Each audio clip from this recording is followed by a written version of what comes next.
Halo semuanya, perkenalkan aku Siti Nurhaliza dengan NIM akhir 254. Saya Nela Jasmine Rasesa Putri dengan NIM akhir 263. Saya Mustika Wahyuniarti dengan NIM akhir 269. Nama saya Yuliarta Saragi dengan NIM akhir 277. Nama saya Julia Sarya Yustin dengan 3 digit NIM akhir 279. Apa sih rekonsiliasi fiskal itu? Jadi, dalam akuntansi, perusahaan itu biasanya menyusun laporan keuangan berdasarkan standar akuntansi atau yang biasa kita kenal sebagai SAK. Laporan ini tuh disebut dengan laporan keuangan komersial. Tapi masalahnya, aturan yang dipakai dalam akuntansi itu tidak selalu sama dengan aturan yang dipakai dalam perpajakan. Nah, jadi disinilah rekonsiliasi fiskal itu hadir. Rekonsiliasi fiskal adalah proses penyusunan antara laba akuntansi komersial dengan laba fiskal, yaitu laba yang dihitung berdasarkan aturan perpajakan. Sekarang, kenapa sih rekonsiliasi fiskal itu perlu dilakukan? Apa sih tujuannya? Jadi, ada beberapa tujuan utama yang perlu kita ketahui. Yang pertama, untuk menghitung pajak. Jadi, tujuan paling utama adalah untuk menentukan besarnya penghasilan kena pajak atau PKP secara akurat dan sesuai dengan aturan perpajakan. Yang kedua, untuk menjembatani antara perbedaan akuntansi dan pajak. Seperti yang tadi kita bahas, ada banyak pos penghasilan atau biaya yang diperlakukan berbeda antara aturan akuntansi dan aturan perpajakan. Rekonsiliasi fiskal ini yang menjadi jembatan antara perbedaan. Yang ketiga, itu memenuhi kewajiban perpajakan. Jadi, setiap perusahaan itu wajib melaporkan SPT tahunan pajak penghasilan badan. Rekonsiliasi fiskal ini adalah salah satu lampiran wajib dalam SPT tersebut. Lalu yang keempat atau yang terakhir sebagai transparansi dan akuntabilitas. Dengan adanya rekonsiliasi ini, pihak pajak itu bisa melihat dengan jelas bagaimana perusahaan menghitung pajaknya. Jadi ini tuh penting untuk menjaga kepercayaan dan menghindari sengketa pajak di kemudian hari. Sekarang kita masuk ke bagian yang agak lebih teknis, yaitu dasar hukum rekonsiliasi fiskal dalam Undang-Undang Pajak Penghasilan. Rekonsiliasi fiskal ini tuh dasarnya adalah Undang-Undang Nomor 36 Tahun 2008 tentang pajak penghasilan yang merupakan perubahan keempat dari UU PPH sebelumnya. Dalam UU ini ada dua jenis penyesuaian yang terjadi saat rekonsiliasi. Yang pertama itu ada koreksi positif. Ini terjadi ketika ada biaya yang diakui dalam akuntansi komersial tapi tidak boleh dikurangkan menurut aturan pajak. Akibatnya laba fiskal menjadi lebih besar dari laba komersialnya.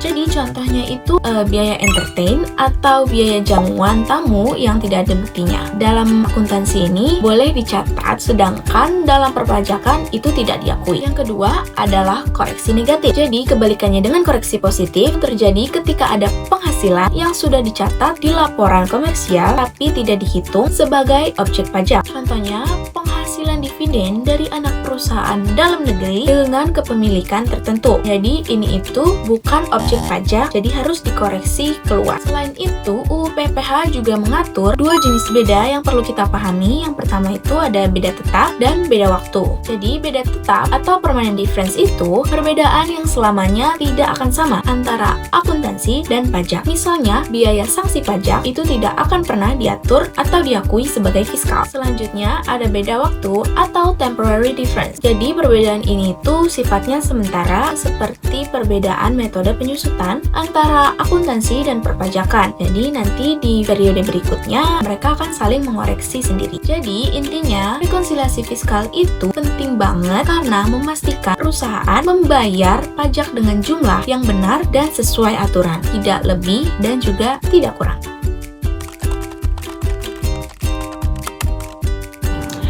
Pertama, laporan keuangan komersial adalah laporan yang disusun berdasarkan standar akuntansi keuangan atau SAK yang tujuannya untuk memberikan informasi mengenai kondisi keuangan dan kinerja perusahaan kepada pemilik, investor, kreditur, dan pihak lainnya. Yang kedua, laporan keuangan fiskal adalah laporan yang disusun berdasarkan peraturan perpajakan yang tujuannya untuk menghitung penghasilan kena pajak dan menentukan jumlah pajak yang harus dibayar perusahaan. Perbedaan utama keduanya terletak pada aturan yang digunakan. Laporan komersial mengikuti standar akuntansi, sedangkan laporan fiskal mengikuti Undang-Undang Pajak Penghasilan.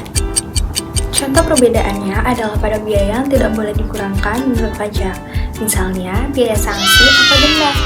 Dalam laporan komersial, biaya tersebut diakui sebagai beban, namun dalam laporan fiskal, biaya tersebut tidak boleh menjadi pengurang penghasilan sehingga harus dilakukan koreksi fiskal positif. Jadi, meskipun berasal dari data yang sama, laba menurut laporan komersial dan laba menurut laporan fiskal bisa berbeda karena adanya perbedaan aturan akuntansi dan perpajakan. Sebenarnya apa sih koreksi fiskal positif itu? Jadi, koreksi fiskal positif adalah penyesuaian yang dilakukan dengan menambahkan kembali biaya yang telah diakui dalam laporan keuangan komersial, tetapi tidak diperbolehkan menurut ketentuan perpajakan. Nah, akibatnya laba fiskal atau penghasilan kena pajaknya menjadi lebih besar. Nah, koreksi fiskal positif dapat terjadi karena beberapa penyebab, seperti adanya biaya yang tidak dapat dikurangkan, perbedaan perlakuan antara akuntansi dan perpajakan, serta pengeluaran yang tidak berkaitan dengan kegiatan usaha. Nah, salah satu penyebab paling umum adalah adanya biaya yang tidak boleh dikurangkan atau non-deductible expense. Contohnya itu yang pertama, denda dan sanksi pajak, yang kedua, biaya untuk kepentingan pribadi pemilik, yang ketiga, pembagian dividen, dan yang keempat, sumbangan yang tidak memenuhi ketentuan perpajakan.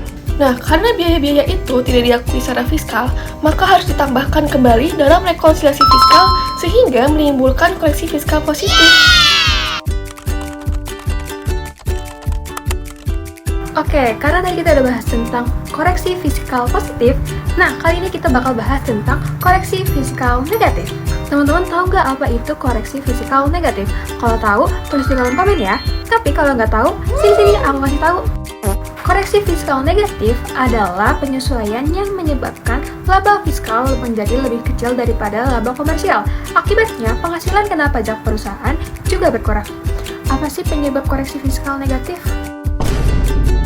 Nah, salah satu penyebabnya adalah adanya pendapatan yang menurut akuntansi diakui sebagai pendapatan, tetapi menurut pajak tidak dikenakan pajak lagi atau bahkan bukan objek pajak.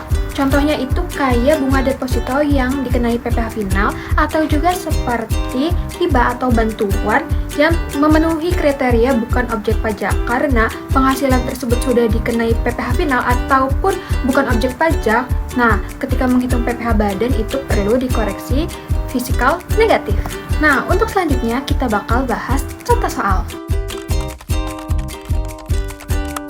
Contohnya pada perhitungan pajak bumi dan bangunan. Ini bisa terjadi koreksi fiskal positif jika beban BBB tersebut dibayarkan untuk aset yang tidak memiliki hubungan dengan kegiatan 3M, yaitu mendapatkan, menagih, dan memelihara.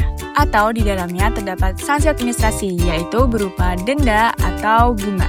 Dan bisa terjadi koreksi fiskal negatif jika suatu perusahaan menerima pendapatan dari pengembalian atau restitusi PBB atas aset non-operasional, yang dimana pada tahun-tahun sebelumnya bebannya tidak diakui secara pajak. Semuanya ini diatur pada pasal 6 ayat 1 huruf A dan pasal 9 ayat 1 huruf K Undang-Undang Pajak Penghasilan. Misalkan ada perusahaan membayar pajak bumi dan bangunan sebesar 0,5% sesuai dengan Perda Kota Jogja nomor 10 tahun 2020.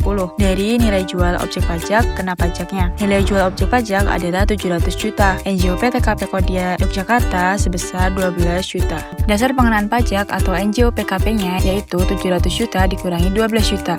Hasilnya 688 juta. Selanjutnya kita hitung biaya PBB menurut akuntansinya. Rumusnya adalah tarif PBB dikali persentase NJKP dikali NJOPKP, yaitu 0,5% dikali 20% dikali 688 juta. Hasilnya adalah 688.000. Diketahui dari soal 70% dari beban ini ternyata dialokasikan ke usaha PPh final. Di sini menimbulkan koreksi fiskal positif karena porsi 70% tersebut tidak boleh dikurangkan atau bersifat non-deductible expense menurut aturan pajak. Sehingga 70% dikali PBB menurut akuntansi yaitu 70% dikali 688.000 sama dengan 481.600. Yang terakhir terakhir, kita tentukan biaya PBB menurut pajak atau fiskalnya. PBB menurut akuntansi dikurangi koreksi fiskal positifnya, yaitu 688.000 dikurangi 481.600, sehingga hasilnya 206.400. Nah, inilah yang sah diakui secara fiskal sebagai pengurang penghasilan bruto sesuai Undang-Undang PPh Pasal 6 Ayat 1 huruf A.